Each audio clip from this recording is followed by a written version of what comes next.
There's just so much. You're listening to a Mamamia podcast. Mamamia acknowledges the traditional owners of land and waters that this podcast is recorded on. Just a heads up, this episode of True Crime Conversations contains description of child sexual abuse that some listeners may find distressing. 13-year-old Piper is sitting in class when she gets a text message. It's her youth group leader. "Hey, how are you?" it reads. The schoolgirl is used to receiving these kinds of check-ins throughout the day. She's been attending regular Hillsong services for around a year at the so-called megachurch's headquarters in Sydney's Hills district. Piper's Pentecostal youth group is for local teens just like her. Her home life hasn't always been easy, but she's been making heaps of new friends lately. In her Hillsong group, Piper feels like she's found a safe and happy place. She finds joy and meaning in the Sunday sermons, which present more like rock concerts or high-production festivals than a traditional church service. Her youth group leader, the pastor who's texting her, is friendly. Extra friendly, she thinks. When he starts messaging her on a daily basis, Piper doesn't really think much of it. She's a kid, and it feels kind of exhilarating to be seen in the eyes of someone so important in the church. At a sleepover with some friends, Piper receives another message from her pastor. But this time, he isn't just asking about her day or how she's been doing lately. He wants to know if she's wearing a bra. She feels strange about it, but she texts him back, no. Next, he asks the 13-year-old to prove it. She innocently sends him a picture of a bra sitting on a bed. His reply reads, "You're just proving that you own a bra." He asks for a photo of her body. It would take a few years for Piper Cameron to fully come to terms with what had just happened to her. She didn't even know what grooming was. An adult in a leadership position preying on a child. But Piper shared what was going on with her mum, for whom the story raised alarm bells immediately. Piper's mum emails Hillsong founder Brian Houston to report the youth group leader. She hears nothing. So she follows up with the church directly, and Hillsong staff tell her that Brian doesn't have capacity to personally deal with the issue. Eventually, two pastors sit down with Piper's mother and her uncle Dave. The whole family are members of the church who've given generously from their time and their savings to support Hillsong. The meeting doesn't go well. The pastors raise questions about Piper, implying she had some kind of a role in her own sexual grooming, that she initiated some of the contact with her youth leader. The man leading the youth group doesn't face any consequences. He isn't even removed from Piper's Hillsong campus. And Piper is told if she wants to keep coming to Hillsong, she'd have to accept that this man would not just continue to be in her life, in her congregation, but that he'd continue leading the youth group. Her family describe it as a moment of complete clarity. From that day, they knew they would never come back to Hillsong. Piper's story is one many critics of the megachurch recognise in what they call a pattern of protecting predators over followers. In the years that follow Piper's ordeal, Hillsong and its founder Brian Houston will face an avalanche of sinister allegations of sexual assault, bullying, fraud, exploitation, and more. Accusations that in 2023 will see their most senior member facing the threat of time behind bars.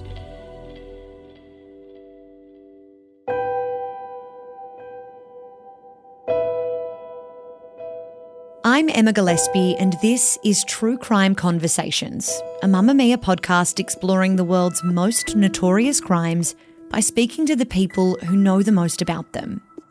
Pentecostalism has been practised in Australia since the 1920s. But it wasn't until husband and wife team Brian and Bobby Houston launched Hillsong Church in 1983 that Pentecostal Christianity really began to surge in popularity. From its humble beginnings in Sydney's Baulkham Hills, by 2018 Hillsong had 80 branches in 21 countries. Hillsong is one of Australia's most successful exports, with its music sung by an estimated 50 million people across the globe. They have a TV channel, a performing arts academy, podcasts, books, colleges, and conferences that will set you back $300 just to attend. At its peak, many around the world saw Hillsong as the celebrity church, with stars like Justin Bieber, Kylie Jenner, Chris Pratt, Selena Gomez, all checking out Hillsong at one point or another. I just enjoy seeing people worship, praising God. The church's influence doesn't stop there. Prime ministers and presidents have sung its praises around the world. Hillsong founder Brian Houston has been to the White House. Former Prime Minister Scott Morrison has described Brian Houston as his spiritual mentor. I speak about my faith with Jenny because I want everyone in this place to feel comfortable about talking their faith in this country.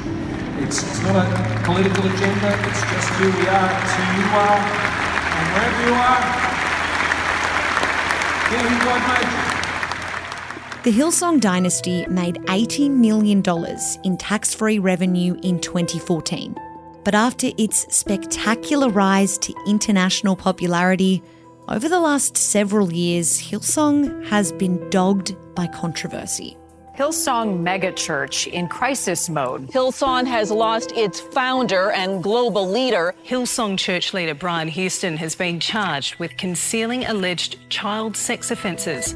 In 2021, police took a nearly 3-year investigation to the next level, accusing the head of the Hillsong Church of concealing child sex offences in order to protect his pedophile father from criminal prosecution. To date, 8 men have come forward claiming abuse by the late Frank Houston. On the 15th of June 2023, his son, Brian Houston, is due in court to answer for his alleged cover-up. Today, Hillsong profits and follower numbers are in freefall, with allegations of mismanagement at every level all over the world eroding its stronghold on Pentecostal believers. But what's life actually like inside this megachurch? Walkley Award-winning journalist Marc Fennell was born into the Pentecostal faith. But 17 years ago, Marc made the decision to leave those beliefs behind. Now, he's confronting his complex childhood within the church in his new SBS documentary, The Kingdom, which explores the seismic shift driving Hillsong's decline and the human cost of the Pentecostal juggernaut. He joins us now.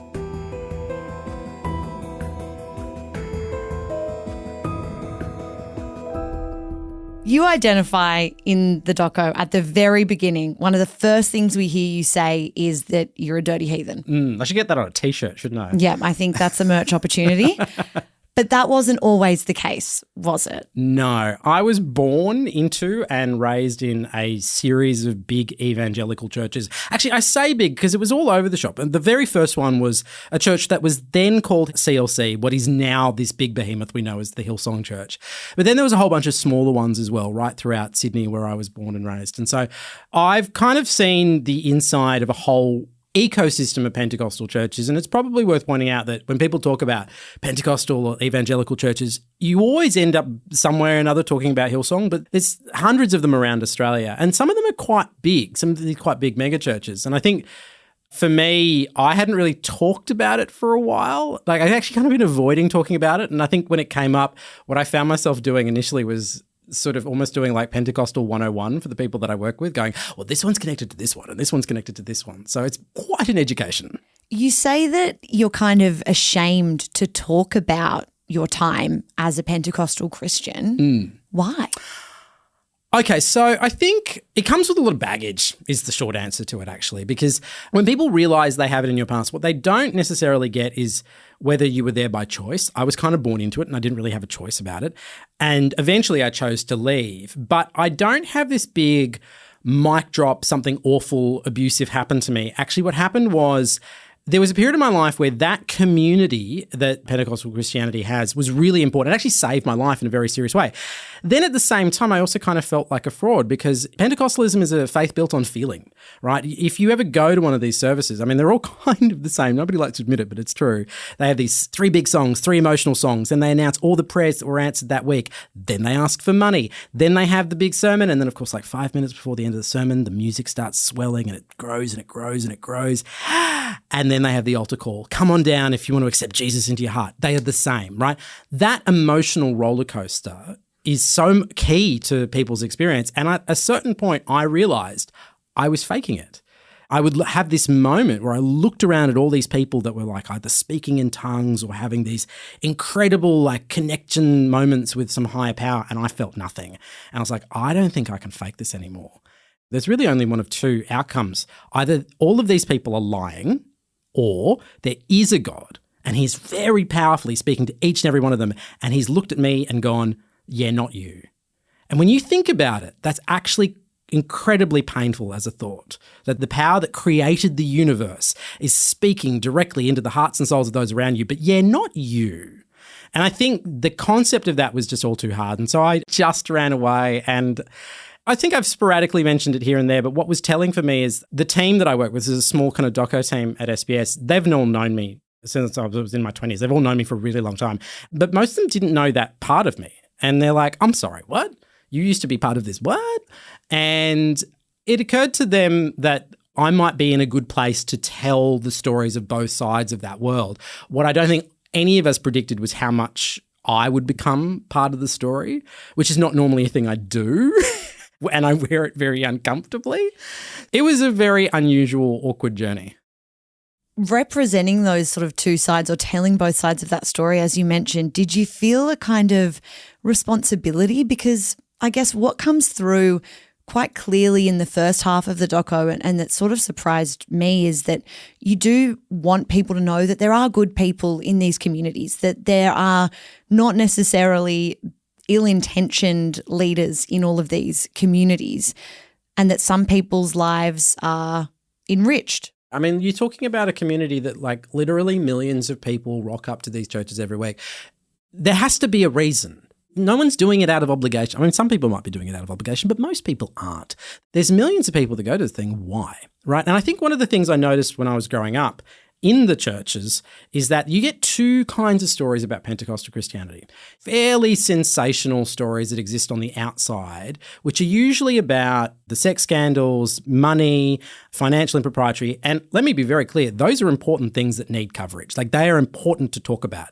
But they're always told from the outside in, and sitting underneath those stories, you can always tell whenever you see them on TV, there's like this little thing that sits underneath, which is like, these people are freaks. Right? And that's the underlying philosophical thing that sits underneath all of those reports. You can tell. On the flip side of that, inside the Christian world, I think there's a serious problem with toxic positivity, where even pointing out that there are problems and things that can be fixed is seen as an attack by the enemy. That's how they frame it. It's an attack by the enemy. And so often things go unresolved. And I've got family members that are still very much in the Pentecostal world, and there's nothing in this film that they haven't said to me at various different points. So I know these conversations are there, but what doesn't happen is it doesn't happen out in public.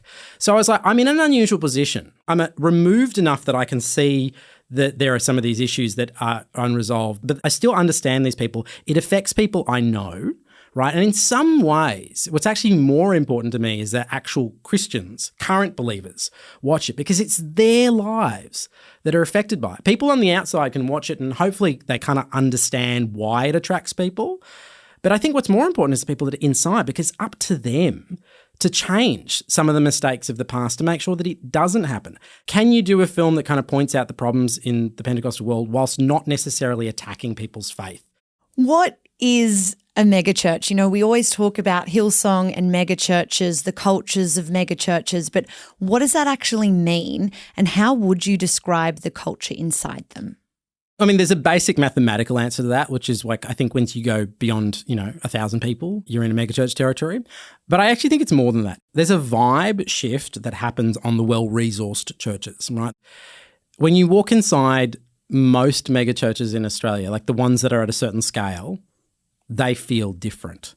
And partially it's about the number of people, but also it's about the AV setup, the lights, the colours, the sound of the music.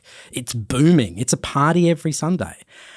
That's kind of part of what they're selling. They will hear that and go, well, that sounds very cynical. But the reason people go to the bigger churches is it's a bigger experience, right? And so I think it's really important to recognise that there's always been kind of evangelical Christianity in Australia. It goes back to like the 1920s.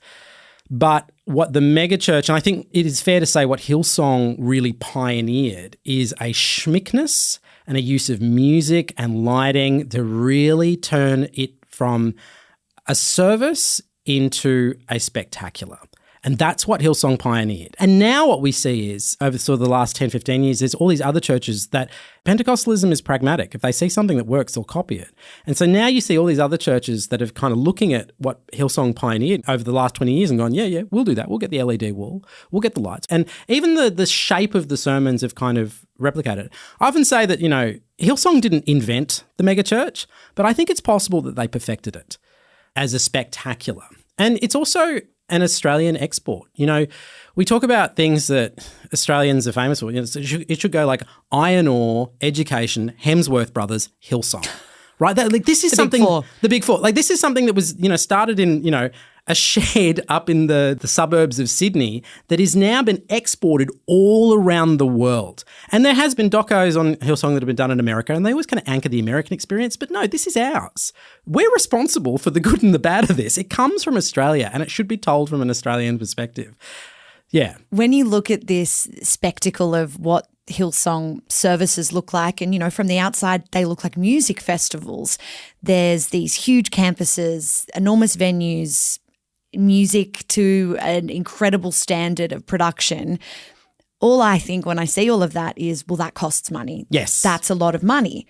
How do these churches make money? Tell me about how that is emphasised amongst their followers. So there is a fundamental idea that underpins not just Pentecostal churches, but all churches, which is a concept called tithing. It goes back into the Bible. And the idea is basically 10% of the money you earn belongs to God.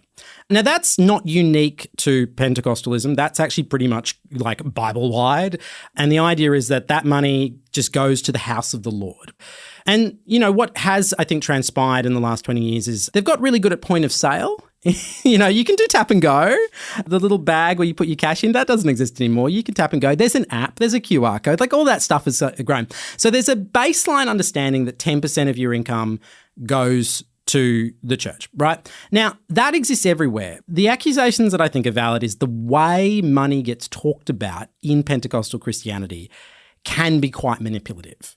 And there's a clip in the film where somebody's quite full on. It's like, it doesn't belong to you, it belongs to God. And I think that can be quite manipulative, right? In fact, Malachi 3:10, which we're very familiar with, it says, you rob God if you maintain the tithe for yourself. If you try to keep that 10%, it's not yours. I also think within particular Hillsong, there were different categories for people. So if you gave above a certain amount of money to the building initiatives, you were classified as a kingdom builder. You can talk to people that have given tens of thousands of dollars over the years to the building of the church. Now, I think it's important at that point to ask the question of why. Why are people giving money? Now, underpinning a lot of Pentecostal churches, but I think something that Hillsong kind of really pioneered, is a term called the prosperity gospel. Right? You are blessed to be a blessing. You are being given wealth and riches by God so that you can pass it on. And very early on in his ascendancy, one of the reasons why Brian Houston was so popular, I think, and this is my personal opinion, is that he presented an image of Christianity that was like, God wants you to be prosperous. He wants you to live a great life. You get a promise in eternity, but you should also be living it here. And wealth is part of that, right? He was selling an idea that God wants you to be profitable or wealthy or prosperous, I think is probably the right term, here and now. And I think with that, he takes the veneer off talking about money, because it's not just you give us money, it's also about God wants you to have money as well. He brings it into the conversation in a way that it's cyclical, right? It's not just about you give us money to build all this stuff. In return, God also gives you money. And I think it's important to understand that the way wealth is talked about is quite holistic in those Pentecostal churches. And I think that's partially why it isn't like this dirty word that perhaps it feels like, but potentially on the outside. Of course, Hillsong have been accused of extraordinary fraud, exorbitant spending. Brian Houston himself has said, I never took a vow of poverty.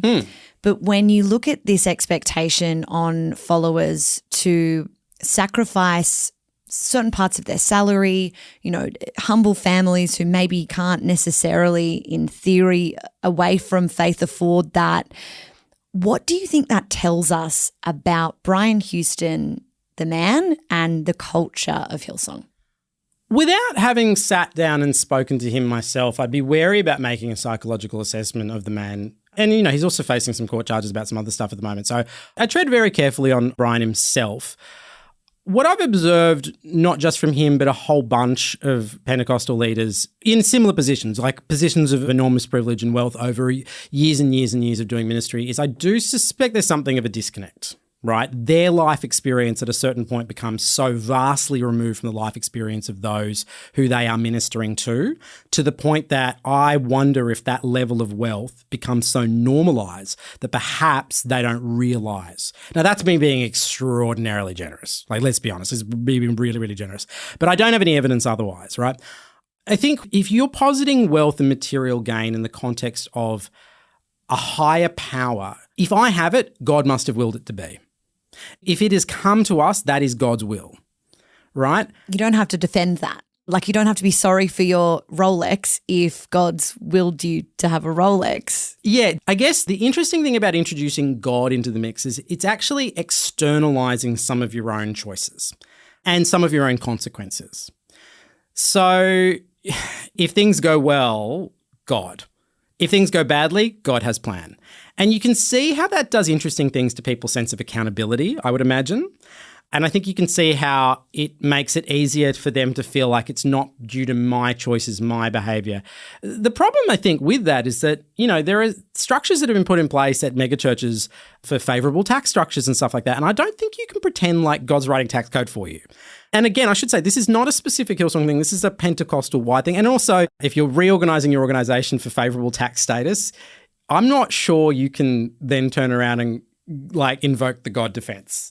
And, you know, we saw some whistleblower documents that were put out by Andrew Wilkie, which remain untested in court. It has to be said. These are sort of accusations that were done under the degree of privilege. So again, we've got to tread carefully with that. But I do think what was really telling for me, just as an observer of it, was things like if people had done certain jobs in the secular world, like becoming a songwriter or a music producer that have been classified in one way in a tax situation, when they get classified as a worship pastor, suddenly their tax status is quite different and favourable even. So on the one hand, I'm trying to convey the way it gets talked about internally and convey that, but then I'm also being fairly clear-eyed about what that looks like in real monetary terms.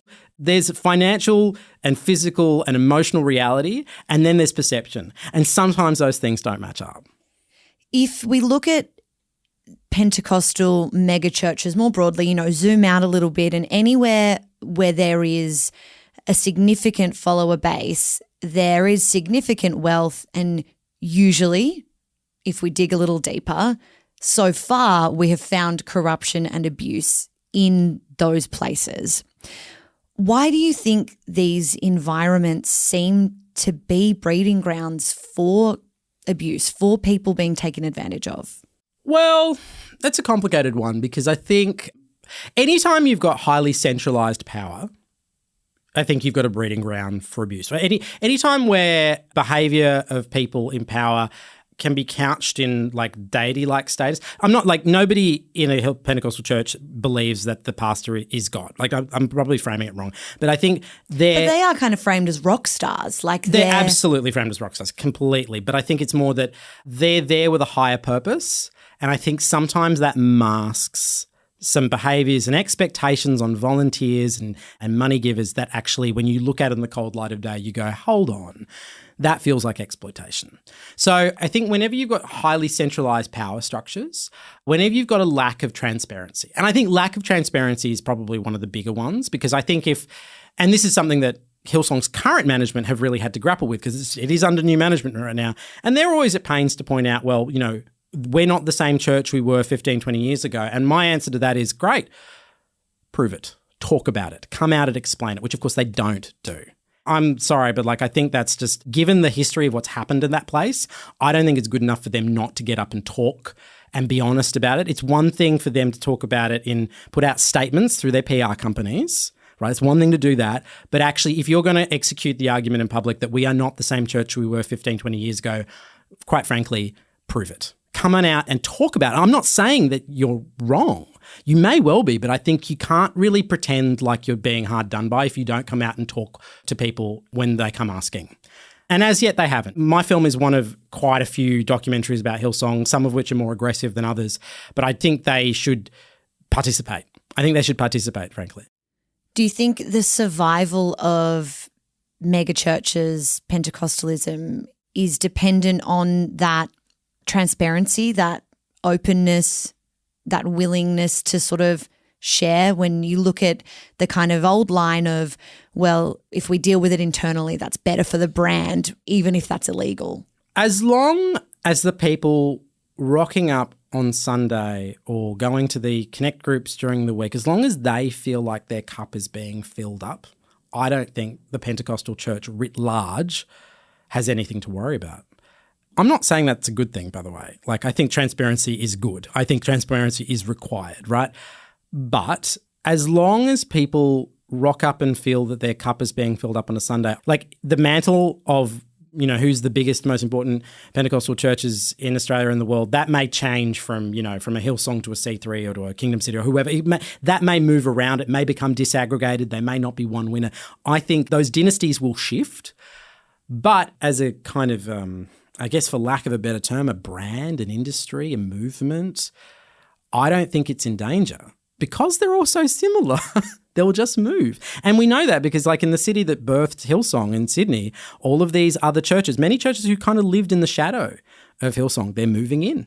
And whether they admit to it or not, they are inheriting the flock, right? So I think as a movement, I actually think so long as they do their job on a Sunday, there'll be enough people that aren't that worried that they'll just come and be filled up, because it's quite a I'm getting in trouble for saying this, but I think it's true that there is something that at the heart of Pentecostalism that is a bit about me.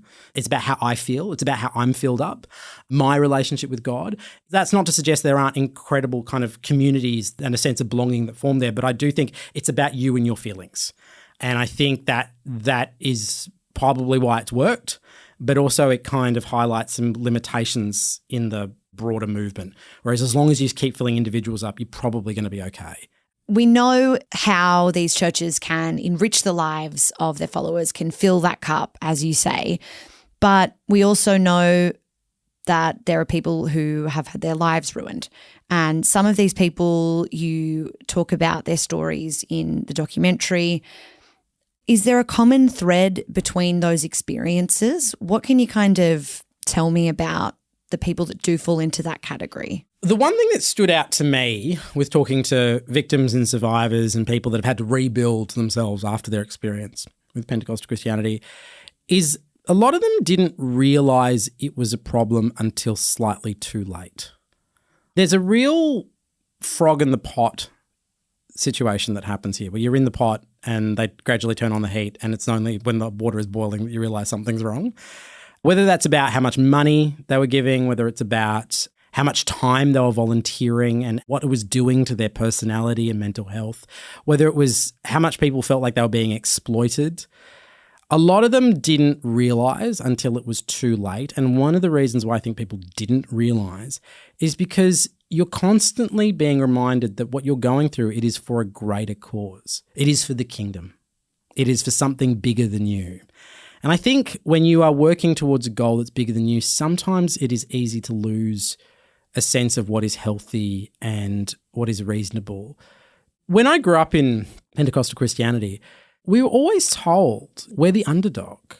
People out there won't believe, won't understand what it is that we're building here. You'll be laughed at, you'll be made fun of. You were always told that you were the underdog, that other people wouldn't know. And when you think about that, it creates this sort of barrier between you and non-believers. They will never understand. And when it comes to like putting up your hand and going, hey, something's not right here, in a sense, you're only left with people inside the world. And if you don't have people in there who can identify, hey, there's something wrong here, who have the wherewithal to articulate that, you're kind of between a rock and a hard place. Toxic positivity out here, enemy on the outside, nowhere to move, right? So I think as a result of that, a lot of people, if it were any other social setting, if it was a workplace or something, or a school or something, they probably would have identified it earlier. But because they were in a church that was aiming for something that would be paid off in eternity, for a power that created the universe, because of that, it got very hard for them to identify it until they were pushed to the very brink. In interrogating that experience of the victim survivors of abuse inside megachurches, is there a structure at play, do you think, where there's so much power inside and that kind of mechanism of toxic positivity that often victims are debilitated by sort of the shame of wanting it to work, wanting to represent the church well, wanting to sort of fight that underdog fight and being then conflicted with what's happening to them? Yeah, and a lot of those people who are smack bang in the middle of what you're describing didn't want to talk because they haven't processed it yet. One of the things that I thought was really important, and it kind of happened by accident, was that we ended up profiling people that both in and out of the church that ended up with very different results. So there's one person that he was a youth pastor and then he was like, I'm just out. I don't even believe anything anymore. Another one who was like, I'm out of that kind of church and I'm going to build a new kind of church, which I think is supportive, is progressive, And then there's another woman who's like, her life was left in absolute, her words, tatters. But she goes, hold on, I do believe in this part. And she's like, I now have to measure everything against Christ. Would Christ do that? Then I can chuck it away because it's not what he represents. And so she's had to kind of rebuild her faith for herself outside of this world. So I think what's really telling is that what happens to people when they exit is they have to build something anew. I ran away, didn't talk about it until somebody at SBS says, you should make a film about this. Did your family stay behind? Some parts of my family did, yes. That was a slightly awkward conversation when I told them the film was coming out. And I put it this way, like some of my family's in, some of my family's out. And I kind of had to sit down and go, look, I know you have observed problems in this world. And I'm probably one of a handful of people with a platform in Australia that can kind of do this kind of film and try and share both, people within the world and without the world and try and do it with balance. And I have the lived experience of it to do that. I think it's important to identify parts of this world that are hurting people. I think it's important that we do that, not to attack people's faith, but to go, this can be done better. And I sat down and explained that to a particular family member, and I think they got it. What I don't know is how they'll react when they see it. And that's going to be an interesting experience. So there's stakes, there's stakes for me that I want to make sure that the people in my life that are believers watch it because it's for them that it matters. It matters for them. Like the rest of us can watch from the outside and go, oh, that's interesting. What a fascinating story. But it's their lives that are on the line. You're listening to True Crime Conversations with me, Emma Gillespie. I'm speaking with Walkley Award-winning journalist Marc Fennell about his new documentary, The Kingdom.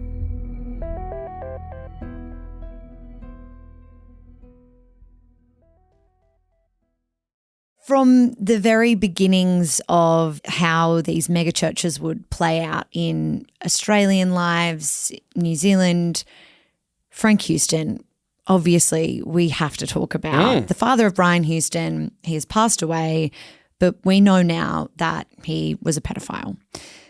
There's a photograph that you share in the kingdom and to your family and to you as a little boy standing with Frank Houston before the world knew he was a pedophile. How do you feel when you look at that image today? I remember when it happened. I'm 5 years old, so I don't remember a lot from when I'm 5, but I remember that. I remember standing on the stage. I remember folding my arms and doing like the hanging with Mr. Cooper pose. I remember mugging for the camera, getting a big laugh from the church. Clear indication that I was going to be a massive narcissist TV presenter. Showman from the beginning. Exactly. I remember the moment, and I was flicking through old family photos, and I saw the photo. I saw Mum, I saw my younger brother. It was my brother's dedication, sort of like a christening for Pentecostals. And then I noticed the man over my shoulder. I was like, I remember just looking at it going, oh shit, I know who that is. Because we never had much interaction with Frank or, to be honest with you, Brian. I vaguely remember both of them growing up, but I never had much interaction with either of them. But I remember looking at the picture going, okay, right, wow, didn't realise that picture existed. Isn't that amazing that you've had this memory all along? But I never thought about the man over my shoulder. No, Wow. never. I will say that the news of Frank Houston being a pedophile who admitted to doing some horrific things, when it first kind of hit the news a couple of years ago, I remember I was sort of simultaneously shocked, but also not shocked, because we know enough now about people in positions of power that there's a part of your brain that just goes, oh, wow. My first thought, to be honest with you, when I heard of the news, was not about Frank Houston. It was about those poor kids, frankly. Like, as shocking as it was to know that this person existed and there's this picture of me with him, it is just a picture. What is more important is there are people whose lives have been fundamentally destroyed by that man that he's admitted to. Do you remember at the time when you were a little boy, the sort of attitudes towards Frank, the affection towards him in the congregation? What sort of a presence was he? He was not the showman that his son is. I remember that much. And I will also say that in the course of making this film, we went back and looked at a lot of archive of Frank Houston. So there's quite a fair bit. I mean, he's a preacher. They filmed a lot of it. And I watched a fair bit of Frank Houston archive when we're putting together the film. And I think what's really telling is, just to remove what he was getting up to with kids, right, for a second, as a public speaker, he's a lot more severe than Brian, but you can kind of see a little bit of what Brian was kind of borrowing from. I think Brian's actually quite, I mean, if you were to just like evaluate his sermon style, he's borrowing a lot from what I think he sees in America. There's a lot of showmanship to Brian. Put it this way, when you look back in history, it's very easy to see how Brian Houston eclipses everyone in this country. He is a stunningly compelling person to watch on a stage. Whether you like him or not, he is quite compelling, so much more compelling to watch than even his father was. He is an amazing public speaker. There's no question. I actually understand how he became a superstar. I really do. It makes total sense to me. It's just all the things around it that need examination. Yeah, like a church having a superstar. Well, yeah, exactly. And I think I had this conversation with somebody the other day and they're like, isn't it a bit cyclical? Because didn't this all happen in the 80s with Tammy Faye Baker and Jimmy Baker, these big American evangelists? And it's like, and then it happens again. This time it's in Australia and it's these people and we're sending it. I was like, yeah, it really is cyclical. It's like we really didn't learn the lesson. This guy who was like an ex-youth pastor said this to me. I was like, oh, it is incredibly cyclical. Is it because there just hasn't been accountability? Like the fact that it's cyclical, that patterns, behaviours, abuses repeat and repeat and repeat, does that tie into that lack of accountability? I actually think what it is, you can guard against this stuff with accountability, transparency processes, but as long as there is a cult of personality that sits at the core, there's always going to be that imbalance, I guess. I mean, look, just to take a slight wide angle for a second, you could say the same thing about the way we do politics, right? America has a very cult of personality, presidential style leadership. And sometimes it means that presidential races are super exciting and you get your Obamas and stuff like that. It also gives you a Trump, right? And like, I'm just going to go on the record and say I don't particularly like Trump, right? But you get both, right? So you get the wild superstar of, like an Obama, but then you get a Trump, right? And that's because the cult of personality rewards the biggest, most inspirational, the most like excitable personality, right? It's the same kind of principle here, right? As long as cult of personality is something that is essentially rewarded. This is the thing, Christians will be listening to this going, well, it's not cult of personality, it's like who God has chosen to work through. And I'm like, sure, but there's a reason you want to go see Creflo A. Dollar or, Benny Hinn or Joseph Prince or whoever it is. There's a reason you want to go see them because they excite you. The way they communicate excites you. Now, you may frame that as God working through them, but at the end of the day, you're picking and choosing which, superstar preachers you want to go see because they excite you. The quote from David Hardiker in your doco about Hillsong is more entrepreneurial than spiritual. I'm interested in how that kind of branding, the capitalism, all of that in Hillsong, in megachurches, in Pentecostalism, in, the 21st century, how that ties into these formidable pastors, the idea of these rock stars and the fact that people are willing to throw so much behind them. I mean, this is a different world, but you think of like the bad boys of rock and roll and it's kind of like, oh, well, they'll behave badly because they're rock stars, but we love their music. Is there something in turning a blind eye to poor behaviour or letting a Carl Lentz be a Carl Lentz because we love their sermons? I think within communities, we often forgive ambition and charisma and the moneymaker, the ones that bring the crowd. We often forgive those people faster than we forgive anyone else. And I think you'd have to be pretty naive to not suggest that some of that's coming into play with some of these characters. So I think when you prove yourself to be indispensable at bringing in crowds, and at this scale, crowds equal money, right? Because enough people in the room, enough people giving, that's money. And again, they may not frame it in these terms internally, but it is the reality of what the numbers look like when you lay it out on a spreadsheet. So I think communities like this will always give a little bit more forgiveness to people perceived to be the vessel through whom God is acting, but then also the people for whom can draw a crowd, who when they open their mouth say something that is so insightful or so exhilarating or feels like it speaks directly to your soul, we will always forgive those people more.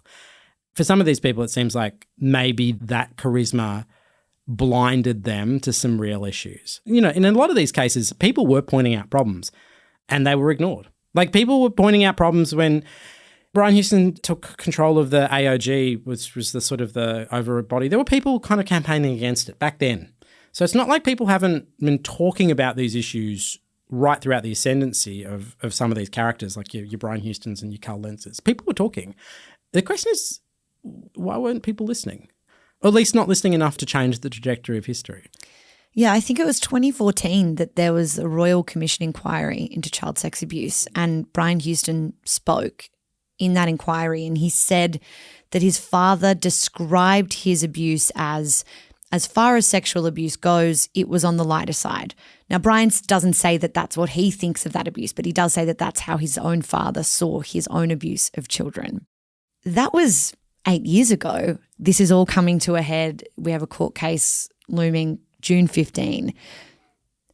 But do you think that the church understands the impact of Frank Houston's abuse when leaders like Brian Houston share messages like that? I would hope that in light of everything that's happened out of the Royal Commission, out of whatever comes of the court case that Brian's facing right now, I would hope that not just leaders of Hillsong, but leaders of all Pentecostal churches look at this and go, this is a thing that needs to be taken seriously. It needs to be taken seriously at the first inkling, no matter where it sits on whatever spectrum that Frank may or may not perceive.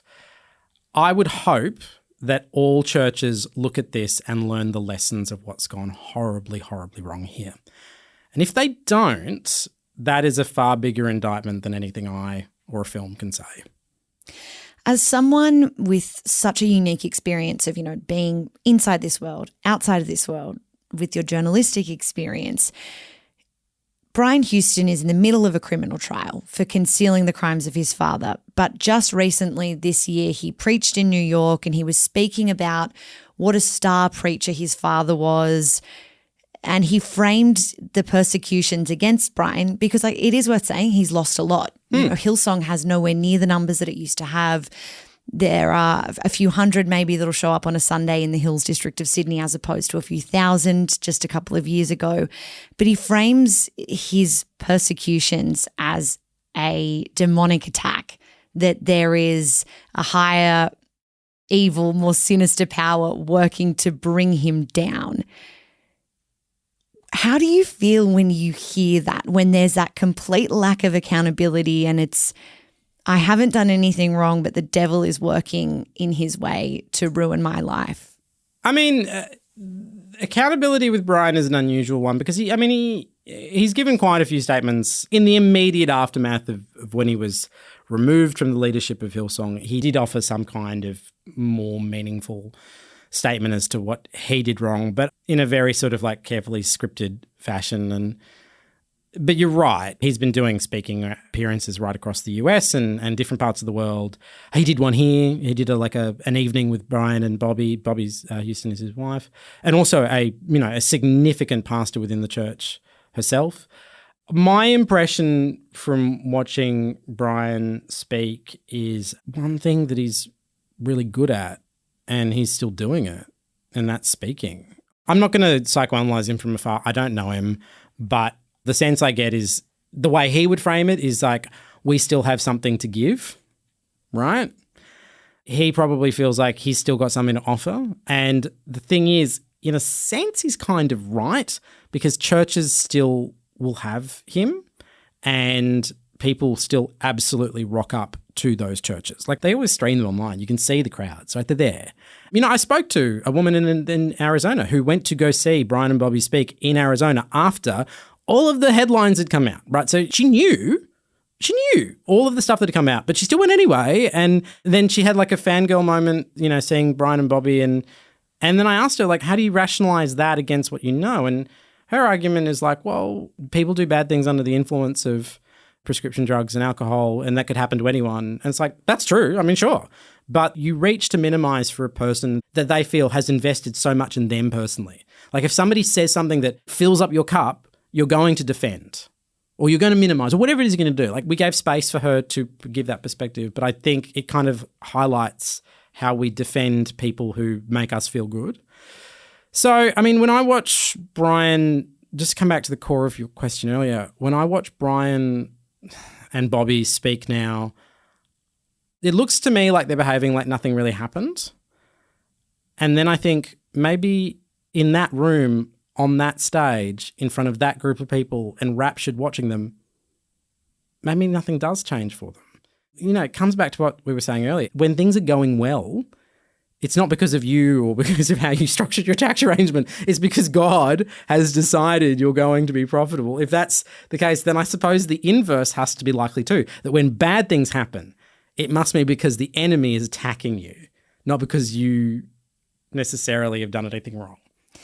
In the headlines, of course, we hear about the sexual abuse, the child sex abuse, the fraud, all of the money and power and corruption that comes with that in these churches. But one of the elements of exploitation that you cover off in the kingdom that I suppose I hadn't considered as deeply before is this idea of like labor exploitation, of the way that followers are sort of brought in and used, for lack of a better word, to work extraordinarily hard for the church, for whatever is needed to be done, basically. Can you take me into that world a little bit and the story particularly of Dave, who you spoke to and what he taught you? There are a gazillion Daves in the Pentecostal world, people who come in through youth groups and then kind of prove to be really good at bringing in friends. And then they kind of get elevated into like youth leadership positions. They often end up going through Hillsong colleges or Bible colleges. There's a few different Bible colleges around. Sometimes actually the churches do really incredible work where they crowdfund money for them to do that. So the churches are actually paying in some cases, not all cases, but some of the cases. Some of those colleges are very expensive. Some of that, yeah, they are. They're very, very expensive. And he ended up studying and going through Bible college and then kind of working both in sort of a youth outreach, a Christian youth outreach company, but then also doing stuff within Hillsong itself. The way Dave describes it is there was always a reason you could be there. There's always something that needs doing, you know, whether it's organising or prepping, or there's always something that needs doing. I grew up with a few friends that were youth leaders at admittedly smaller churches, and if you allow it, it can become your life. It really can. But the thing is, they need it to be, right? These churches need a few things to deliver on the promise. And one of them is obviously money, but the other is it needs people. It needs volunteers. It needs people who are there and committed to the idea of building the kingdom. And if you've got thousands of people coming along every Sunday, someone needs to set up the infrastructure, the food and beverage, the parking, the everything that comes with that. Yeah, in fairness, there are absolutely paid jobs within this world. Like, let's be clear, it's not like everybody's a volunteer. They're there, but it would not be doable without volunteers. It would not. Like, none of them. You could not do it without volunteers. And so it is a necessity to create an environment where people feel like they want to. But I think what's telling in this case of Dave and countless other people that I personally know is Dave actually describes it really well, which is like they don't talk about it as like this is a thing you have to do. And this is the toxic positivity. There's a perfect example of it. This isn't a thing we have to do. We get to do. I reckon I heard that dozens of times as a kid, right? Isn't it amazing? This isn't just a thing that we have to do. We get to do. And it's like that just tells you everything about the framing of it. And so I said to Dave, like, is this a thing you have to do? He's like, there's nuance to it. You feel obligated. And it's not just obligated because people tell you to. It's because the whole environment is telling you this is for something greater. This is for something bigger than you. And it's hard to convey that to people. If you don't have the frame of reference, it kind of just seems all a bit weird. And indeed it is a bit weird. But it's not. And I think within that coercive environment, and it can be super coercive, within that coercive environment, people overextend, people are exploited, people are taken advantage of. Some people find the greatest experiences of their life and make lifelong friends as well. So these things happen as well. Within that, though, people, and particularly Dave, reach a really dark moment. And Dave, you know, it's in the film, but Dave reaches a moment which is a point of no return that completely changes his life, and it's very, you know, it's very full on. But I reckon I've lost count of the number of people that told me versions of Dave's story over the years before we even started making the film. So when Dave said that, I was like, my God, you could have been X person from when I was 22. And I think what it was alarming to me is that those stories were still happening. It seems like more than a church or a place people come together to worship or to feel a sense of community, that there's a very specific design here, that everything is very strategic, that even the way you describe how a service runs, that there's this crescendo and emotions are really high, and the way that everyone is sort of brought into this toxic positivity bubble, that it's almost by design that people get caught up in that ecosystem. I guess so. I think the problem I have with the by design argument is I don't know who to point to as the great mastermind. You know what I mean? Like, I don't think there is one person, certainly not a Brian Houston or somebody like, sitting there in the corner going, this is the plan. This is what we're going to do. This is how it's going to work. And if that person exists, that person should probably technically be classified as God. Do you know what I mean? If you're that good, you get to be called God today. Look, I think you'd have to acknowledge that there is clearly a design. I don't think it was a master plan. I think, and maybe I'm a bit of a Pollyanna in this regard, but I think there's been a process of pragmatic refinement over 20, 30 years of this is what it takes. And we need to set a standard like this, and we need to match it or exceed it every conference, every session, and build and build and build and build. I think that is like a snowball. There'll be leaders within that take advantage of that, probably push it too far. Some leaders that were probably waving the flag along the way and went, hey, this might be a problem. And, you know, Lord knows what happened to those people. So I think you kind of got to recognise that, yes, it's by design, but I'm not convinced, at least, that there's some master plan somewhere where somebody was like, this is what it would look like. I think, if anything, it's an example of, I think, groupthink maybe possibly gone awry, potentially. But even then, I'm talking in really broad brushstrokes. It's hard when you make a film like this because you want to pick out stories that help you illuminate the whole, as opposed to this individual story sits alone. You want stories that kind of allow you to paint a picture of a movement, of a kingdom. What it also does is it kind of highlights is the best and the worst of this world exists in all the small decisions. The small decision whether to constantly ask this volunteer to give their time. The small decision to ask a volunteer to go babysit a pastor's kids so they can write a sermon. The small decisions to ask people just a little bit more forcefully for their money. It's in those small decisions that the ethics of this enterprise kind of reveal themselves. We look at Hillsong and the dwindling numbers, and what is very evident in The Kingdom, your film, is that these followers aren't ceasing to exist within the Pentecostal faith. They're moving around to other similar churches, which I'm sure those churches wouldn't want me to say that about them. No. But in terms of how the setup appears to me on the outside, they hate it. They hate the implication. They're evangelical, they're Pentecostal. There's a huge focus on music and what that brings to the lives of their followers. Do you think that enough has been learnt and said and done that these new churches that are cropping up will get it right?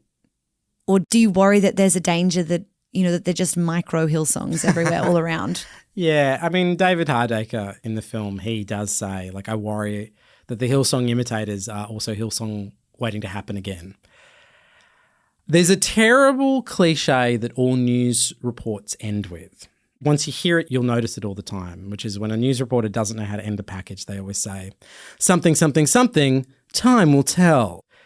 The question you're posing exists in those words, time will tell. But I also think there's another component to it. I learned a long time ago that when I make a documentary or a podcast or whatever, I am starting a conversation that the audience finish. Now, with The Kingdom, I'm not starting anything. I'm injecting myself into a conversation that's been going on for years, right? But I do think we're adding to a conversation, but it doesn't end with me. Where it ends is in living rooms where Bible studies are happening. It ends in boardrooms of churches where they make decisions about how they will manage their volunteers. It ends in how do we decide how we're going to talk about the money that we need to run this enterprise.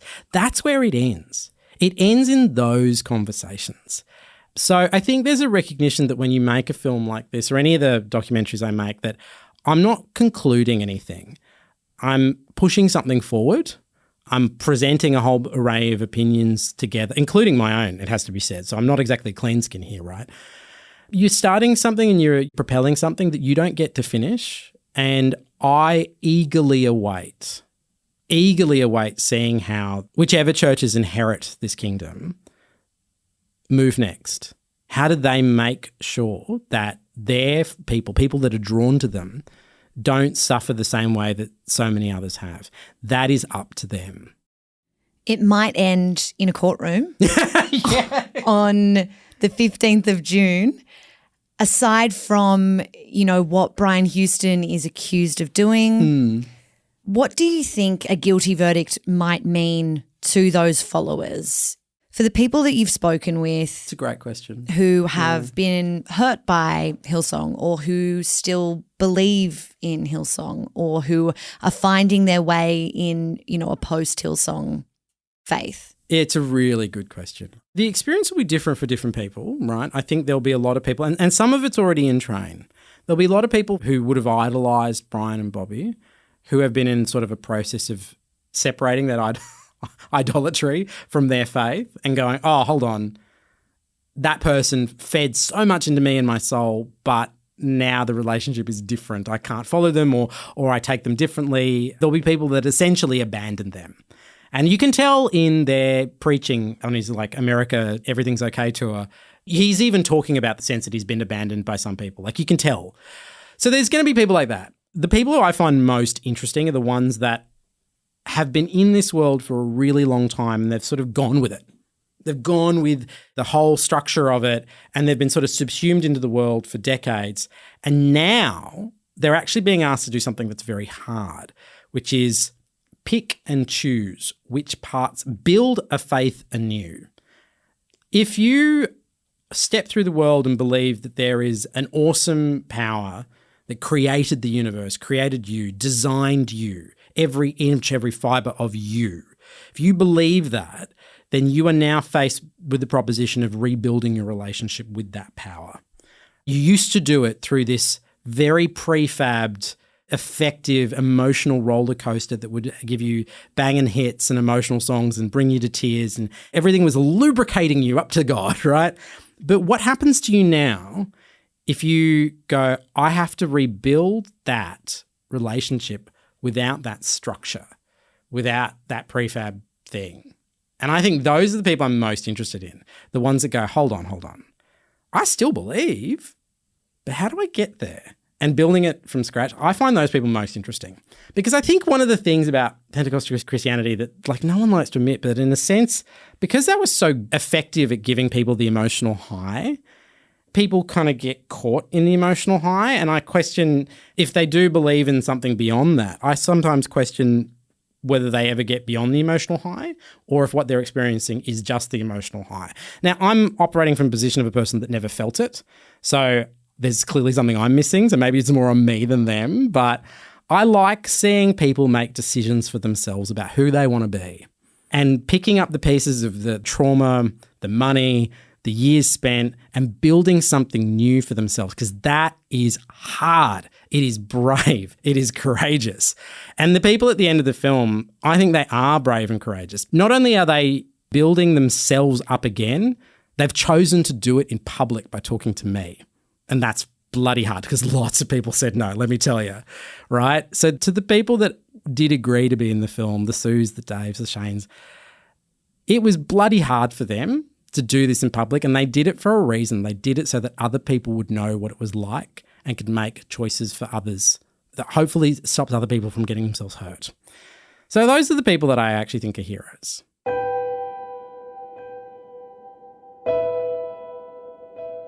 Thanks to Marc for joining us on today's episode. You can watch his new doco, The Kingdom, on SBS On Demand right now. There's a link in the show notes. True Crime Conversations is a Mamamia podcast hosted and produced by me, Emma Gillespie, with audio design by Madeline Joannou. Our executive producer is Gia Moylan. Thank you so much for listening. We'll be back next week with another True Crime Conversation.